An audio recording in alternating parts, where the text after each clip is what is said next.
성도 여러분 반갑습니다. 한 주간 동안 평안하게 잘 지내셨습니까? 이번 시간에는 바울 시리즈를 잠시 멈추고 조직신학에서 다루는 한 가지 문제 이슈에 대해서 나누고자 합니다. 제목이 이렇습니다. 하나님은 악을 창조하신 분이신가? 기독교 신학에서 죄와 악의 문제는 전통적으로 신앙의 난제로 간주되어 왔습니다. 하나님은 전능하고 선하신 분이라고 우리는 믿습니다. 맞습니까? 예, 그래요. 그런데 세상에 존재하는 죄와 악을 보면서 어떻게 하나님의 이 성품과 그런 악한 것들이 공존할 수 있는 것인가? 하나님은 죄와 악을 막을 수 있는 능력과 지식과 의지를 가지고 있는 분이 아니신가? 하나님은 죄와 악을 허용하시는 것인가? 아니면 죄와 악을 통제하실 수 없는 것인가? 이런 질문들을 이제 던지기도 합니다. 이번 시간에는 불신자들 가운데서 세상에 일어난 악한 일들을 보면서 하나님은 악의 창조자라고 주장하는 자들이 있거든요. 자, 그런 자들의 주장에 대해서 성경 신자들이 저와 여러분과 같은 바이블 빌리버들이 그들의 주장에 대해서 어떻게 그들을 성경의 관점을 가지고 설득할 것인가에 대해서 생각해 보는 시간을 갖도록 하겠습니다. 자, 하나님이 악을 창조하신 분이다라고 주장하면서 사람들은 때때로 어떤 특정 성경 구절을 잘못 해석하거나 맥락에서 벗어나 사용해서 자신의 주장을 뒷받침하려는 시도를 하는 경우가 있습니다. 대표적으로 이사야서 45장 7절의 말씀입니다. 자, 그 본문의 말씀에 가보면 나는 빛도 짓고 어둠도 창조하며 평안도 만들고 해악도 창조하나니 나 주가 이 모든 일을 행하느니라 라고 되어 있어요. 근데 영어로 가보시면 I form the light and create the darkness. I make peace and create evil. create evil. 악을 창조했다라고 분명히 말씀에 기록이 되어 있습니다. 자, 이 구절을 표면적으로만 해석을 하면 하나님께서 악을 창조하셨다라는 주장에 힘을 실어주는 것처럼 보이기도 합니다. 그러나 이 말씀의 올바른 해석은 이렇습니다.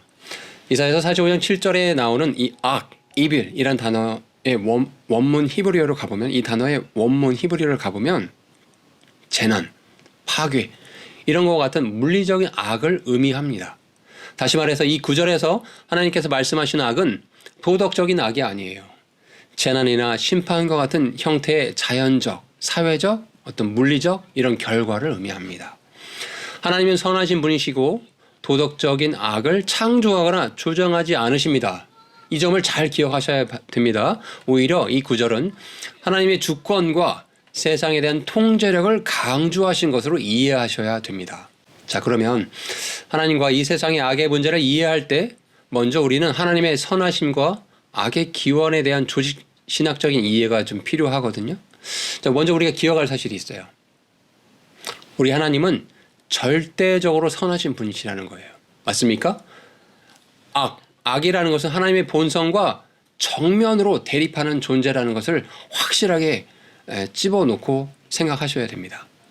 기독교 신학은 하나님의 절대적인 선함을 강조합니다. 야고보서 1장 13절의 말씀에 가보면 아무도 자기가 시험을 받을 때 내가 하나님께 시험을 받고 있다라 하고 말하지 말라라고 말씀이 있어요. 이 말씀을 잘 생각해 보면 하나님께서는 악으로 시험을 받으실 수도 없고 친히 아무도 시험하지 아니하시느니라고 말씀하고 있거든요. 여기서 중요한 포인트는 하나님께서는 악으로 시험을 받으실 수 없다라는 거예요. God cannot be tempted with evil. 이게 무슨 말입니까? 하나님의 본성이 악에서는 완전히 분리되어 있다는 것을 명확히 하고 있다는 거죠. 본문에 야고보서 1장 17절에 가보시면 밑에 내려가서 보십시오. 모든 좋은 선물과 모든 완전한 선물은 위에서 오며 빛들의 아버지로부터 내려오는데 그분께서는 변함도 없고 회전하는 그림자도 없으시니라 라고 말씀하고 있습니다. 이 구절 또한 모든 선한 것이 하나님께로부터 온다라는 걸 명시하고 있는 거예요. 하나님의 본성에 변함이 없다라는 것을 또 강조하고 있습니다. 악이 하나님으로부터 올 수 없음을 말하고 있는 것입니다. 요한일서 1장 5절의 말씀도 보시기 바랍니다. 하나님은 빛이시며 그분 안에는 전혀 어둠이 없다는 것이라. God is light and in him is no darkness at all. God is light and in him is no darkness at all. 하나님의 절대적인 선함과 순전함을 강조하고 있죠. 어둠 이런 것들이 하나님의 본성과는 완전히 정반대에 대립되는 것임을 밝히고 있는 것입니다. 자, 그런데 이렇게까지 우리가 이제 말씀들을 살펴봤는데 우리에게 이제 이런 질문이 생기게 됩니다. 자, 하나님이 전지전능하시고 선하시고 악이 전혀 그분과 공존할 수 없다는 것을 우리 분명히 이제 성경 말씀 통해서 확인을 했어요. 그런데 악의 존재를 그렇다면 우리가 어떻게 이해를 해야 되는 것인가? 이것은 기독교 신학에서 매우 중요한 질문 중에 하나이거든요. 하나님은 전지전능하시기 때문에 악을 막을 능력이 있으실까 없으실까요? 당연히 있으십니다. 그러나 하나님은 인간에게 자유의지를 주셨어요. 이 자유의지로 인해 발생하는 악은 인간의 선택과 책임의 영역으로 남겨주셨다는 점을 기억하셔야 됩니다. 자, 창세기 2장 16, 17절에 가서 보시면 이제 하나님은 최초의 인류인 아담에게 선택의 자유를 주셨어요. 그리고 하나님은 인간에게 그 선택을 통해서 순종과 사랑을 실천할 수 있는 그런 기회를 제공해 주셨습니다. 여기서 잠깐 하나님은 왜 인간에게 자유의지를 주셨는가? 이 질문을 이해하기 위해서는 사랑의 본질을 이해하는 것이 중요합니다. 요한일서 4장 8절의 말씀에 보면 하나님은 사랑이시다. God is love. 하나님은 사랑이시다 라고 말씀을 하고 있어요. 이때 우리가 하나님은 사랑이시다라고 말할 때 이 진정한 사랑은 무엇이냐? 강제가 없다라는 거예요. 선택의 자유가 없이 사랑이 존재할 수 있을까요? 그것은 사랑이 아니죠. 하나님은 우리에게 진정한 사랑의 관계를 제안하셨고 그것을 자유의지를 부여하는 것으로 보여주신 것이에요.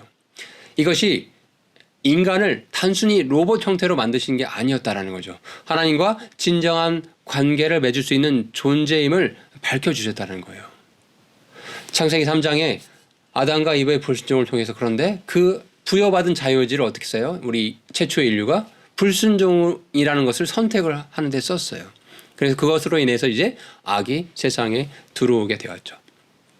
그러니까 결국 악의 기원은 인간의 자유의지와 그것의 선택에 대한 불순종을 선택한 그 결과에 대한 그 후폭풍이었다는 거죠. 이 땅에 지금 존재하는 악들의 근원이요. 하나님이 인간에게 선택의 자유를 주셨고 그 자유를 통해서 사랑을 실천하고 순종할 기회도 주셨지만 반면에 하나님을 대적하고 불순종할 수 있는 기회까지 동시에 공존하게 주셨다는 거예요. 그런데 인간은 불행하게도 불순종을 선택했죠. 그리고 그 결과가 오늘날까지 지금 이어져 오고 있는 것입니다. 로마서 5장 12절에 이 말씀을 잘 요약해서 말씀해 주고 있죠. 한 사람으로 말미암아 죄가 세상에 들어오고 죄로 말미암아 사망이 들어왔으며 이로써 사망이 모든 사람에게 전달되었으니 이는 모든 사람이 죄를 지었기 때문이라. 이 구절은 인간의 죄가 인간의 불순종, 자유의지를 불순종한 데에 썼던 그 인간의 죄가 결국 이 악의 근원이 기원이 되었음을 입증하고 있는 구절이라고 볼 수 있습니다. 자, 그러면 하나님은 이 세상의 악의 문제를 그냥 놔두시는 것인가? 인간의 불순종으로 인해 발생하는 온갖 악한 일들과 이유를 다 알 수 없는 자연재해들과 같은 어떤 물리적인 해악과 같은 이런 문제들이 있어요. 이것을 단순히 우리는 그러면 어떤 인간의 숙명론적인 것들로 받아들여야 하는 것인가? 결론부터 말씀드리면 성경은 그렇지 않다라고 말씀하고 있습니다. 우리가 너무나 잘 아는 말씀, 요한복음 3장 16, 17절 말씀에 가보면 하나님께서 자신의 독생자를 이 땅에 보내주셨어요. 그리고 자신의 아들을 세상에 보내신 이유에 대해서 말씀하고 있어요. 그 이유가 뭐냐? 세상을 정죄하려고 하시는 것이 아니라 그 예수님, 독생자이신 하나님의 유일한 독생자이신 예수님을 통해서 세상을 구원하시려고 하시는 것이다 라고 말씀해 주고 있습니다. 하나님은 인간의 실패와 죄에도 불구하고 구원의 길을 제공하셨어요. 이는 하나님의 사랑과 은혜의 깊이를 보여주고 있고 자유의지의 부여가 최종적으로 구원의 기회 안에도 이해될 수 있음을 나타내주고 있습니다. 또한 인간의 이성으로 이해할 수 없는 수많은 물리적인 어떤 해악들, 자연재해 같은 이런 일들도 하나님의 관점에서 보면 로마서 8장 28절 말씀처럼 하나님을 사랑하는 자들, 곧 그분의 목적에 따라 부르심을 받은 모든 자들에게는 그 안에 일어난 모든 것들이 합력하여 선을 이룬다는 그 말씀처럼 하나님이 악과 고통을 우리의 선함을 위해서 사용하실 수도 있음을 보여주고 있습니다. 인간의 자유의지로 인해서 발생하는 악에도 불구하고 하나님은 그 상황들을 인간의 성장, 성숙, 궁극적으로 우리의 선함을 위해서 바꿔주실 수 있는 그런 계획을 또 다 준비하셨다라는 거예요. 그러니 성경은 또한 우리에게 희망이 되는 것은 악에 대하여 하나님께서 최종적으로 심판을 하실 것을 분명하게 약속하셨습니다. 악은 영원히 지속되지 않을 것입니다. 하나님은 모든 것을 하나님의 때가 됐을 때 새롭게 하실 것이고 선과 정의가 완전히 회복되는 그때를 예비하고 계신 것을 기억하시기 바랍니다. 그러니 하나님이 악을 창조하신 자가 아니냐라는 그런 질문에 여러분 제가 오늘 말씀드린 것처럼 이런 내용들을 잘 숙지하시고 내 것으로 만드셔서 그분들에게 온유한 마음으로 잘 전달해 보시면 좋겠습니다. 평안하게 한 주간 잘 보내시기 바랍니다. 샬롬.